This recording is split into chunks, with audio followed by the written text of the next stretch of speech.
আর আপনি এসেন আমার মতন মানুষ। কি বলেন আপনারা? নবীর সামনে যাওয়ার কি ভয় নাই? কি যে বলেন আপনারা? নবী আমরার মতো, নবী আমরার মতো মাটির তৈরি।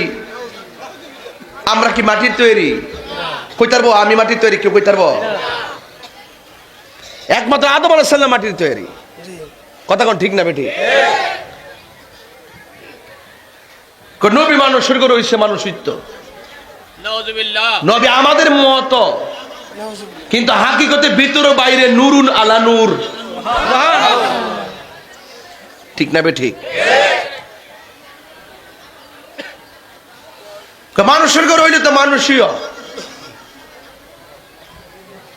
হ্যাঁ, তা আমি তোমার জিজ্ঞাইতেছি মৌলবী, আদম আলাইহিস সালামের আব্বা আম্মার নাম কি তা? হ্যাঁ মৌলবী কো জানি কইতাম না, জানি কইতাম না। কি লেগা?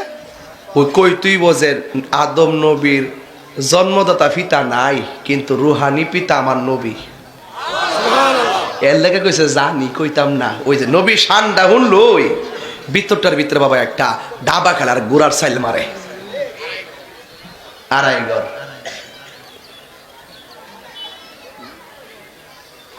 এরপরে মৌলবীর জিজ্ঞাসা, মৌলবী হাওয়া আলাইহিস সালামের আব্বা আম্মার নাম কি তা?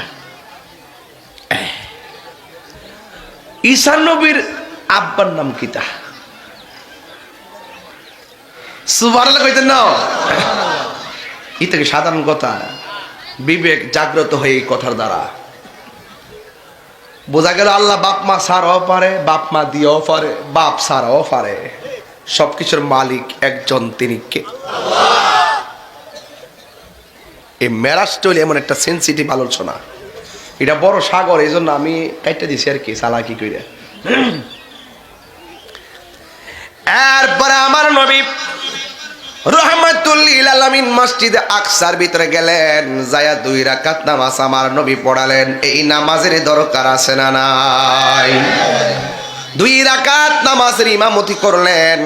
আমার নবীর পিছনে একজন না 2 জন নয়, আমার নবীর পিছনে 1,24,000 পয়গাম্বর মুক্তাদি হয়ে নামাজ পড়েছে। পৃথিবী জুড়ে সকল নবীগণ এক একজন এক এক জায়গায় শুয়ে আছে।